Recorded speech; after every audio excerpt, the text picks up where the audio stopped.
ஆச்சி பாதாம் ட்ரிங்க். ஆச்சி பாதாம் ட்ரிங்க் ஒன்னு வாங்கினா ஒன்னு ஃப்ரீ. துபாயிலிருந்து பெங்களூருவுக்கு விமானம் மூலம் தங்கம் கடத்தி வந்த புகாரில் கைதாகியுள்ள கன்னட நடிகை ரன்யாராவிடம் நடத்தப்படும் விசாரணையில் அதிர்ச்சிகர தகவல்கள் வெளியாகி வருகின்றன. அவரிடம் இருந்து 17 கோடி ரூபாய்க்கும் அதிக மதிப்புள்ள தங்கம் மற்றும் ரொக்கம் பறிமுதல் செய்யப்பட்டுள்ளது.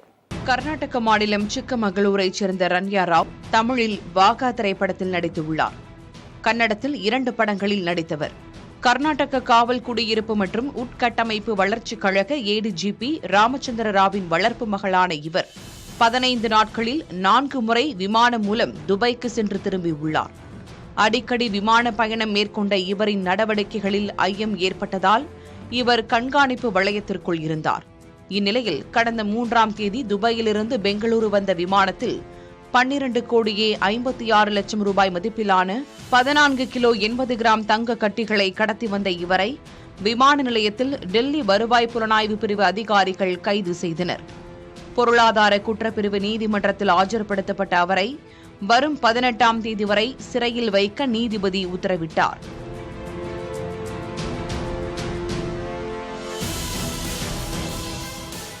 ரன்யா ராவ் தன் கணவருடன் வசித்து வந்த பெங்களூரு லாவெல்லி சாலையில் உள்ள அடுக்குமாடி குடியிருப்பில் 2 நாட்களுக்கு முன்பு வருவாய் புலனாய்வு அதிகாரிகள் சோதனை நடத்தினர். சோதனையில் 2.06 கோடி ரூபாய் மதிப்பிலான நகைகள், 2.67 கோடி ரூபாய் ரொக்கம் சிக்கியதாக அதிகாரிகள் தெரிவித்தனர். அவரிடம் மொத்தம் 17.29 கோடி ரூபாய் மதிப்பிலான நகை, ரொக்கம் சிக்கியுள்ளன.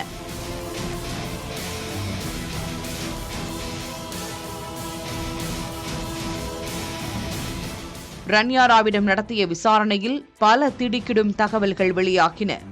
கடந்த 3 மாதங்களுக்கு முன்தான் ரன்யா ராவுக்கு ஆடம்பரமாக திருமணம் நடைபெற்றுள்ளது.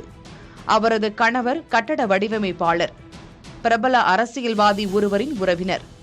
திருமணத்திற்கு பிறகு லாவெல்லி சாலையில் உள்ள அடுக்குமாடி குடியிருப்பில் இருவரும் குடியேறினர்.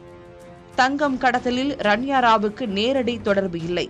அவர் குருவி போல செயல்பட்டுள்ளார். அதாவது நகைகளை கடத்தி வந்து கொடுத்ததால் அவருக்கு கமிஷன் கிடைத்துள்ளது. பெங்களூரிலிருந்து துபாய்க்கு செல்லவும் அங்கு ஹோட்டலில் தங்கவும் அவருக்கு கடத்தல் கும்பல் அறை முன்பதிவு செய்து கொடுத்துவிடும். துபாயிலிருந்து எப்போது பெங்களூருக்கு புறப்பட வேண்டும், தங்கம் எங்கு இருக்கும் என்ற தகவலும் அவருக்கு கூறப்படும். துபாய் விமான நிலையத்திற்குள் வந்ததும் சிறிது நேரம் இருக்கையில் அமர்ந்து இருப்பார். விமானம் புறப்படுவதற்கு 1 மணி நேரத்திற்கு முன் நேராக கழிப்பறை செல்வார். அங்கு தங்க கட்டிகள் இருக்கும். அவற்றை தன் உடலில் மறைத்து கடத்தி வருவார். பெங்களூரு விமான நிலையத்தில் இறங்கிய பிறகு ADGP மகள் என்று கூறுவார். இதனால் அவரை சோதனை செய்யாமல் அதிகாரிகள் வெளியே விட்டுள்ளனர்.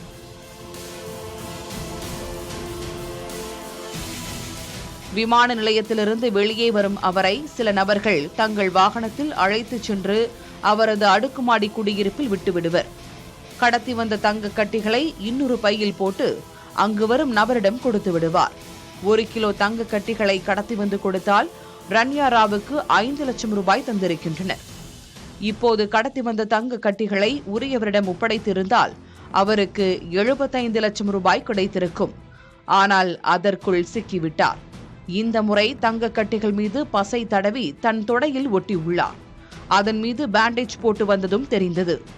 அவர் துபாய் சென்று திரும்பும் போதெல்லாம் ஒரே உடையை அணிந்ததும் தெரிய வந்திருக்கிறது.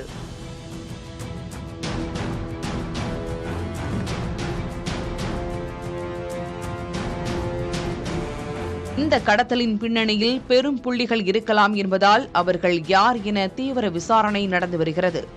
ரன்யா ராவிடமிருந்து கோடிக்கணக்கில் நகை, பணம் பறிமுதல் செய்யப்பட்டிருப்பதால் அமலாக்கத்துறையும் விசாரிக்க வாய்ப்பு இருக்கிறது. புதிய தலைமுறைக்காக செய்தியாளர் ஜெகநாத். ஆச்சி பாதாம் ட்ரிங்க். ஆச்சி பாதாம் ட்ரிங்க் ஒன்னு வாங்கினா ஒன்னு ஃப்ரீ.